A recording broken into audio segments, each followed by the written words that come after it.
guitar geeks. I got this cool toy. It is the Vox Guitar Amplifier Headphones. I'm going to play a little bit of it. And I went out of my way to... these are the headphones. They're really cool. If you like above the air, the head type of earphones opposed to buds. But you just plug it straight into your guitar. No fuss, no worry. Batteries, you just screw the little back cap off, put some batteries in there. 2 AAA. On this side, there's no switches or anything, but this side has all the switches. You have your on and off switch. A little red light turns it on and off. And then you have a volume, you have a tone, a gain, and an effects.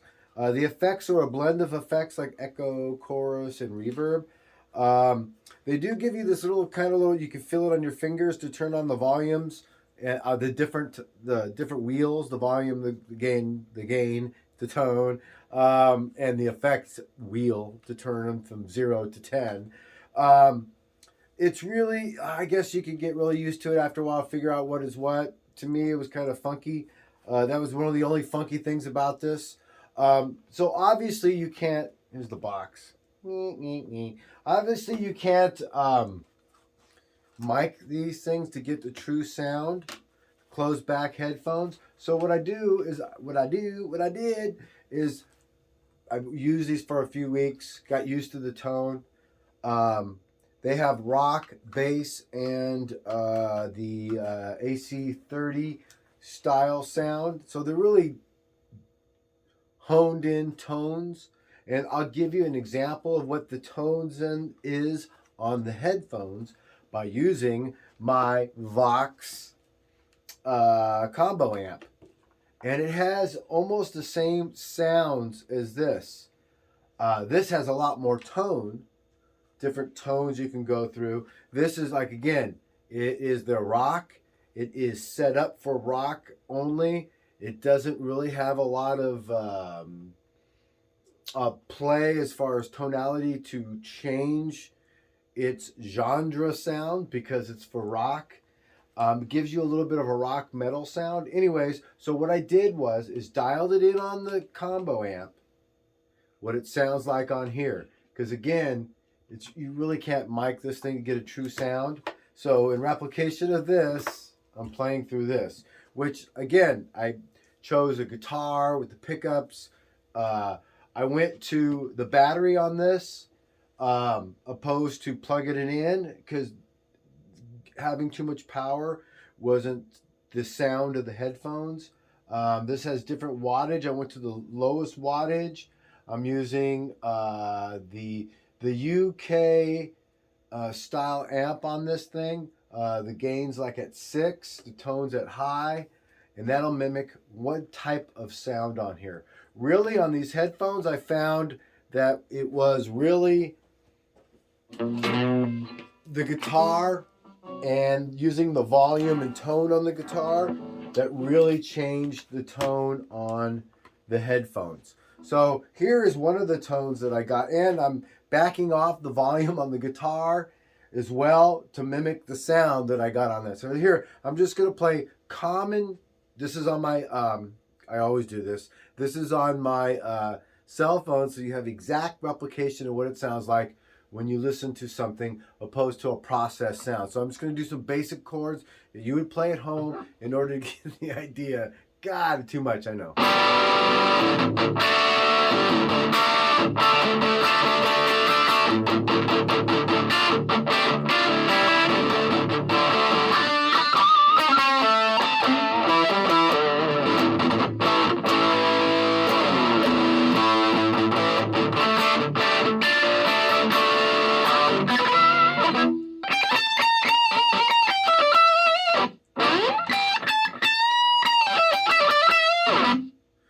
And when you shut off your guitar or when you stop playing, there was no feedback. It was just gink. Even with the gain on full, the headphones don't get a lot of wild heavy metal. It's about as much as you'll get out of it at full gain will be right here.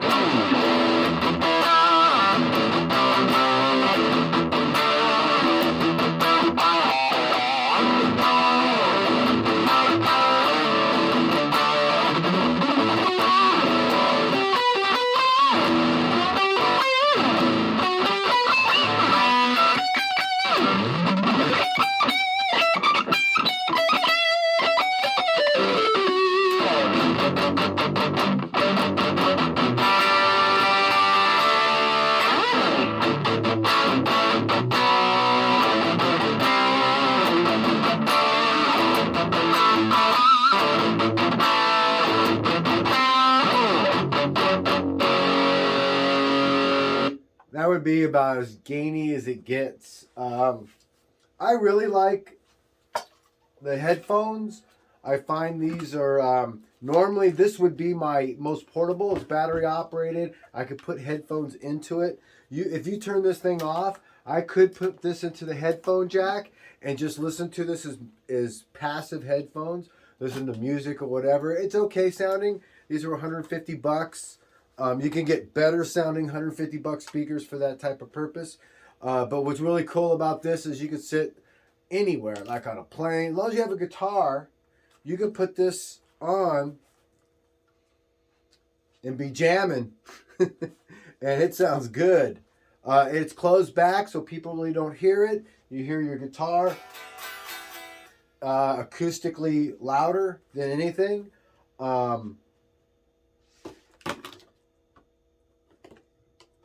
I wouldn't get all three of them. I guess if I played bass, I would. I'm happy with this as for what it is. For me, what it is an easy way to amplify, to go through some parts. It is true tone. Like I said, I was able to pull the tone up on this. It's not like it's a one-off tone that you won't be able to replicate, meaning if you develop something on this, like, oh, that's cool, I like it, you could go and replicate it on this, or vice versa. So it's not a one-off tone that you're going to be stuck with trying to chase that tone down again. I'll go through some of this. It is a closed-back dynamic headphones. The pressure level's at 97 dB. The maximum, the driver's a 40 millimeter driver on these puppies. It's very light. It does give you an audience in, believe it or not. So if you have like your cell phone or something, or any kind of music, you could pop in there and be playing to the music as well, or even bass, drums or bass, something you've recorded. So it's really cool. I could not say enough about this. As far as usability, comfortable. The sound is awesome. It doesn't turn you off. Sometimes when you start to use some easy, quick, cheaper way of practicing or something like that, you suffer with the tone. But not with, with not just tone, but with fun. Oh, great, I'm practicing, but I really don't like this. It doesn't feel good. It doesn't sound good. It doesn't give you incentive. It is incentive. It is something you could dial in. Because it is rock, I will say, okay, a couple things. I don't like the way your fingers go over these little knobs. It's really hard to know if you're actually turning in the volume or any kind of indicator of if you're actually turning it or not. You can hear it, yes, but you can't, like, am I at 5 or 6 or 7, or even at 10 already, and you just don't know if it's turning there still. That part I didn't like. If you're just looking at it and doing it, it's not an issue. The other thing that wasn't fun for me was if I dialed back the gain all the way on this, it still gave you a little bit of a rock tone. You couldn't dial it back and get a clean tone. So maybe the AC31 does that, but there's no clean tone on this. This goes from a rock, it says rock, to like a 80s metal. But right on, Gear Geeks. This was cool. $150. I love it. You guys take care, and I guess, be safe. 2021.